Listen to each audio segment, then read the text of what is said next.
Por que nós temos relações e sentimentos tão conturbados, confusos e dolorosos?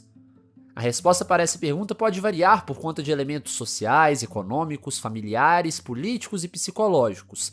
Porém, existe um homem que pode nos ajudar a tentar compreender fatores internos e interpessoais complexos que influenciam diretamente em nossas realidades. O nome desse homem? Freud. Chegou a hora de você saber mais sobre a vida desse pensador e conhecer algumas das suas principais teses e teorias. Antes de qualquer coisa, precisamos destacar algo importante. Freud era um homem muito triste. Essa informação pode parecer irrelevante, mas definitivamente não é. Voltaremos a falar disso daqui a pouco neste mesmo vídeo. Filho de judeus de classe média, Sigmund Freud nasceu no ano de 1856, em Freiberg, uma cidade que ficava no Império Austríaco e que hoje chama Pribor e faz parte da República Tcheca. Com menos de 3 anos de idade, ele se mudou com os pais para Leipzig, onde ficou por menos de um ano até se mudarem para Viena. E pela maior parte de sua vida, Freud acabou morando na capital austríaca. Contudo, ele acabou falecendo em outra capital europeia, Londres, em setembro de 1939.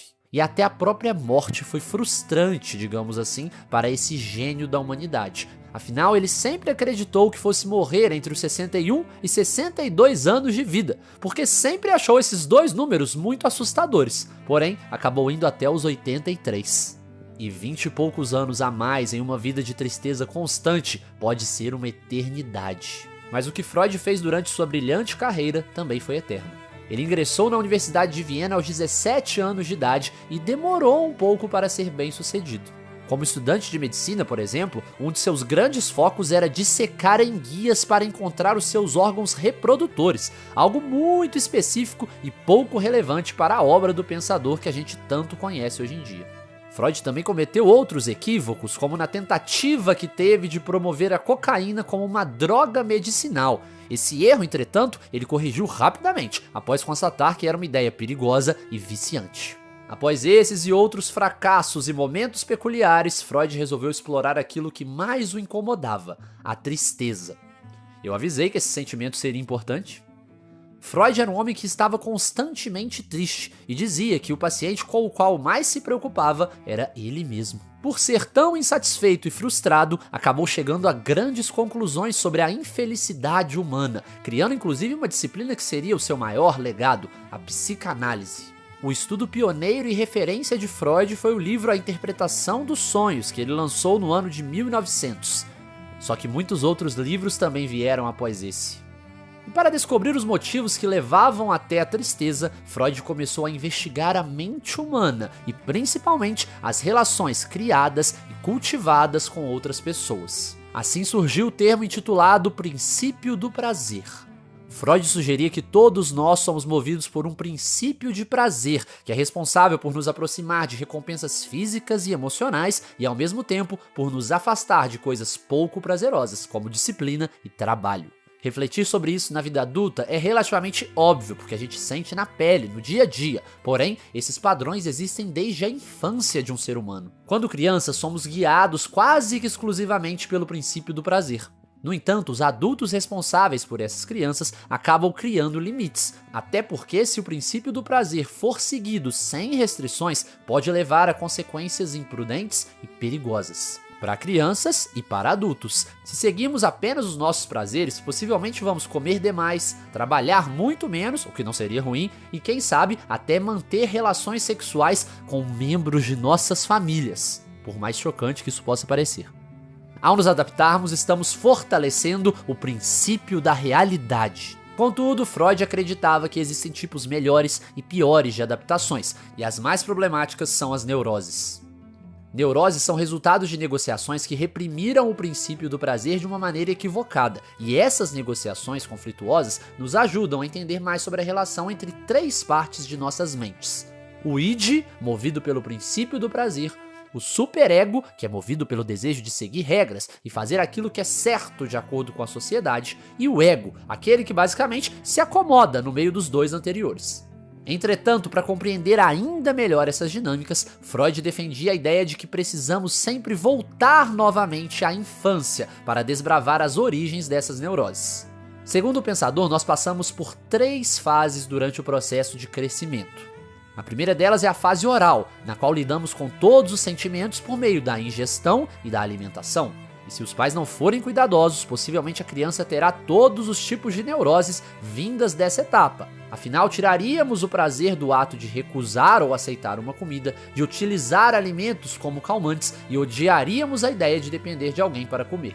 Posteriormente, passamos pela fase anal, em que nossos pais nos dizem o momento exato e o local adequado para fazermos cocô. E é nessa etapa que aprendemos sobre limites de autoridade e nos tornamos menos dispostos a dar o braço a torcer ou o ânus a agir. A terceira e mais polêmica é a fase fálica, que dura até os 6 anos de idade. Sim, 6 anos. Por mais chocante que possa ser, Freud defendia a ideia de que crianças possuem sentimentos sexuais, e nesta fase elas direcionam esses impulsos aos pais, que são as pessoas mais acessíveis e importantes de suas vidas naquele momento. E a partir da fase fálica, Freud chegou àquilo que chamava de o complexo de Édipo, muito famoso e citado até hoje. De acordo com esse complexo, nós, seres humanos, somos predispostos de forma inconsciente a amar um de nossos pais e a odiar o outro. E o que tem de complexo nisso? Bem, além dos conflitos que isso poderia causar, existe um fator sexual envolvido. Por mais que os nossos pais nos amem de maneira incondicional, eles não podem estender isso para a vida sexual. Ou seja, eles sempre vão fazer amor no sentido mais bíblico da palavra com um parceiro ou uma parceira. E isso faz com que nosso interior sinta um ciúme intenso e perigoso com relação aos nossos pais, especialmente àquela figura materna ou paterna da qual gostamos mais. Agora imagine as preocupações internas e confusas que esse complexo pode gerar na mente de uma criança pequena, que ainda não sabe lidar com esses sentimentos, nem para assimilá-los e muito menos para explicá-los. Os traumas podem ser extremamente duradouros. Assim como aqueles traumas causados por comportamentos perturbadores provenientes de nossos pais. Nossos responsáveis nos dão amor, mas muitas vezes podem confundir isso com outros sentimentos. Além disso, a tendência é que sejamos fiéis aos padrões de comportamento dos nossos pais e criadores, por mais bizarros e destrutivos que esses padrões possam ser. Por exemplo, se o nosso pai for uma pessoa mais fria e pouco amorosa, carinhosa, a tendência é que associemos sempre o amor como algo mais distante e pouco afetivo. E convenhamos, isso pode dificultar bastante as nossas futuras relações adultas, especialmente as amorosas. Inclusive, o tipo de relação que mantemos com os nossos pais podem nos mostrar como é difícil unir amor e sexo, pois as pessoas responsáveis por nos ensinarem o que é o amor são exatamente aquelas pessoas com as quais nós não podemos fazer sexo. Dessa forma, podemos constatar uma coisa assustadora. Quanto mais apaixonados estivermos por alguém, mais difícil é fazer sexo com essa pessoa, pelo menos no longo prazo dessa relação. E essa conclusão, ou esse sentimento prévio a ela, pode criar crises imensas em namoros e principalmente em casamentos de muitos anos. Freud dizia que não existe uma solução fácil para isso, porque é impossível nos tornarmos seres 100% racionais, e principalmente porque nós não temos poder para mudar a sociedade. Sim, a sociedade também tem uma grande parcela de culpa nesse processo. Segundo o pensador, a sociedade vive nos impondo regras morais para deixarmos de lado os nossos desejos imediatos. Não por acaso, o incesto é tão reprovado e a pessoa que se relaciona com vários parceiros e parceiras é julgada intensamente, especialmente se for mulher. Sociedades são neuróticas, por isso existem tantos conflitos bélicos, verbais, físicos e políticos. Essa compreensão dos indivíduos e das sociedades nas quais eles estão inseridos contribuía para aumentar a tristeza de Freud. Porém, em vez de largar isso para lá, ele resolveu tratar essas neuroses com a psicanálise. A partir de análises psicanalíticas adequadas, pessoas poderiam descobrir os seus objetivos, medos, traumas e superar certas dificuldades e determinados sentimentos que deixam a realidade mais difícil e desgastante. Freud fez várias sessões analisando elementos-chave dos seres humanos, como sonhos e piadas.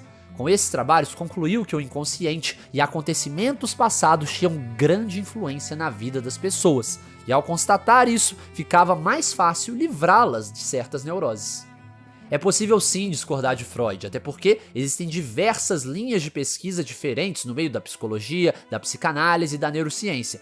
E também é tentador discordar de alguém que prega uma realidade tão difícil para os seres humanos.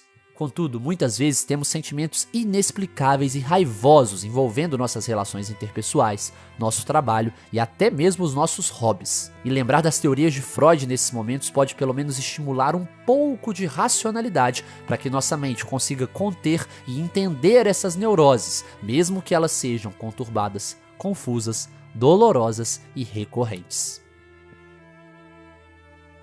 Gostou desse vídeo? Então se inscreva aqui no canal e aproveite também para assinar a Casa do Saber Mais, o serviço de streaming da Casa do Saber. Nessa plataforma de conhecimento você vai encontrar diversos cursos sobre Freud e também sobre outros grandes nomes da psicanálise, da psicologia, da filosofia e também das artes. Clique no link que está na descrição e nos comentários e assine agora.